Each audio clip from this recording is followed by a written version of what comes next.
Hey guys, popcorn and spooky stuff here. Tonight we're going to go ahead and talk about episode 3, Slashdance. Wow, so this episode is amazing. So many things happened in this episode, so many twists and turns. I'm not going to go ahead and give a full recap on this episode. I'm actually just going to go ahead and highlight the certain twists and highlight the certain plots that have opened up in this storyline. So go ahead and grab some popcorn and sit back and enjoy. Continuing on from the end of episode 2, we have the two killers that are trying to break into the cabin and the infirmary.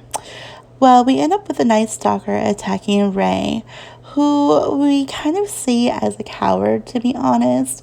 I mean, even Rita called him out on it. So Chet comes to the rescue and pushes the Night Stalker off of Rey. So he definitely put his life in line to save his friend.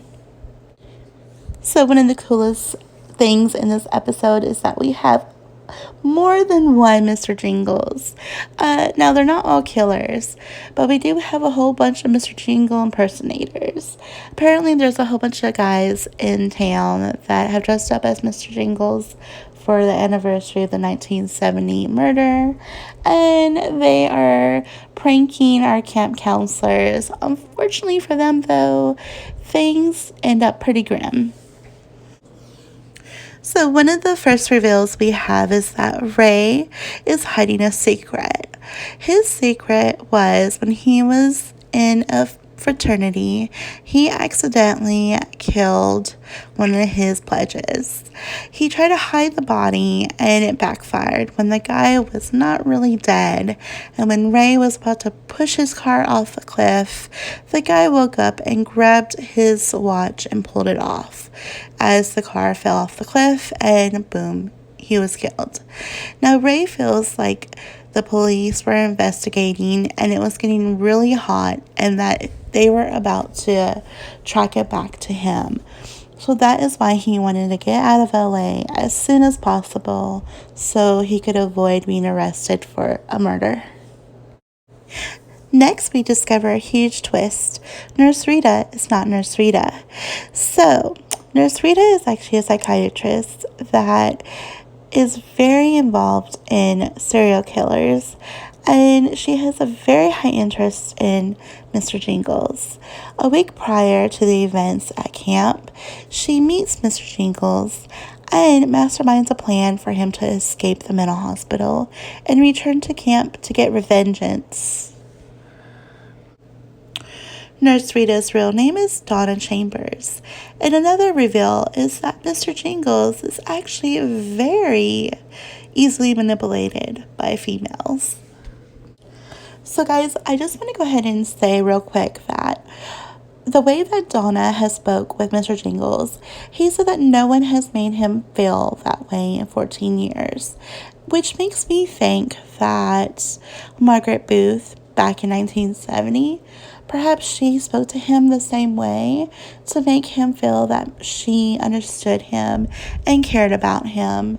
And instead of actually having feelings for him, she manipulated him into either doing the murders himself or helping her kill everyone in that cabin.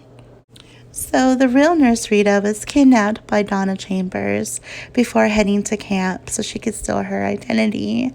But unfortunately for the real Nurse Rita, she met a grim fate when she was discovered by Mr. Jingles.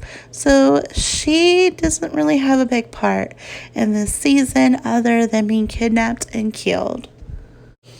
Another scene involving Rey is he leaves Chet to die.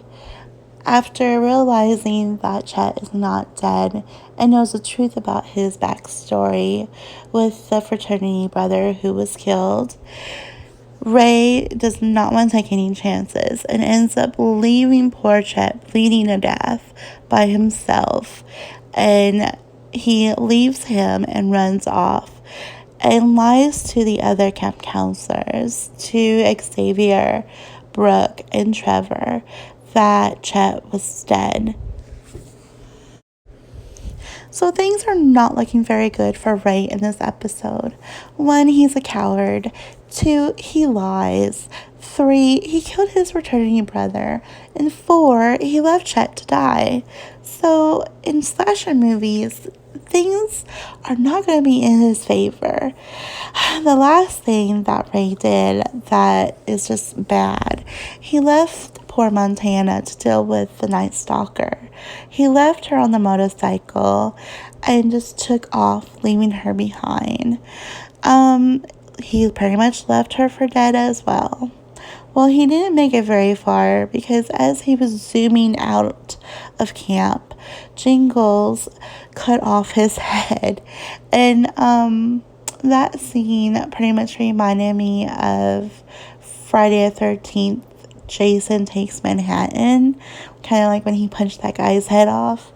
Literally, like, you see the slow-mo of the head, like, flying up in the air. And then in the background, you see Ray, headless body, like, fall off the motorcycle. Honestly, though, his character really deserved it. He was not a good guy, and he really did not help out his friends at all. And things did not work out for him. Now, I am curious, since he's one of the first to die, if we'll see him later on like we do the hitchhiker. So I wonder if we'll see like a headless Ray walking around camp carrying his head around. I don't know if they'll do that, but I think it would be pretty hilarious if they did.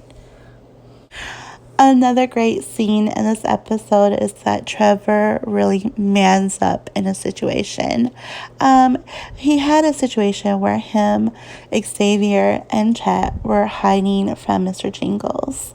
Well, Mr. Jingles is standing above the booby trap where they pulled out Chet. Trevor takes the initiative and pushes him from behind, killing him instantly. But unfortunately for Trevor, that was not the real Mr. Jingles. It was just one of the guys that were dressed up as him.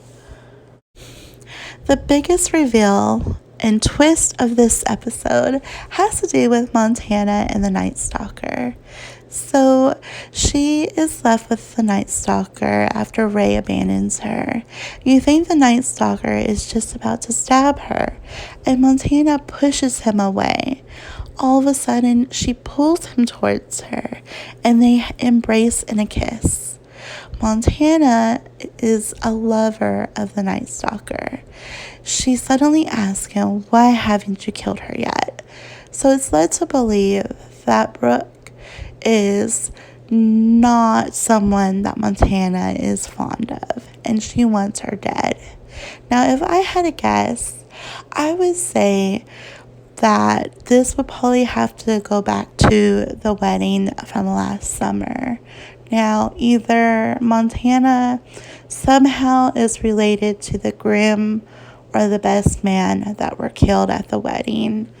If I had to say, though, I think she's probably related to the groomsmen, or that was her boyfriend, fiance, and she probably feels that Brooke stole her future from her when he was killed. Anyway, that's the end of this episode. I hope you guys enjoyed. So I'll talk to you guys later. And if you like this video, go ahead and give me a thumbs up and subscribe. Thank you so much, and see you later.